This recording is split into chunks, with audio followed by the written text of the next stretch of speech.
Longganisa, paborito ni Philippine Looker, Federland, Mulanguton.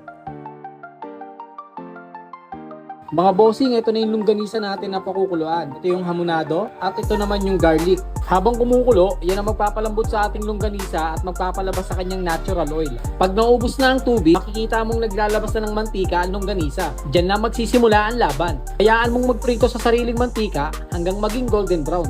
Medyo caramelize at kumikintab. Additional lang to mga bossing kung gusto nyo lang mas madaling maluto. Ayan, so gawin lang natin tong butterfly cut para mas madaling maluto ang loob ng longganisa. Medium heat lang ang ating gagamitin dito para hindi masunog agad. Grabe, ang bango. Amoy almusal. Kapag luto na at perfect na ang kulay, i-plate mo na. Yan ang gold. Yan ang essence ng sarap. Yan ang gagamitin natin para gumawa ng garlic rice. Ngayon, ilalagay natin ang malamig na kanin. Timplahan ng konting asin, haluin ng todo para bawat butil may mantika ng longganisa. Pag golden at fluffy na, pwede mo nang i-plate.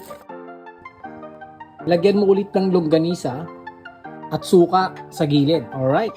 Ay, kain tayo mga bossing. Longganisa, sarap. Lagyan natin ng konting suka.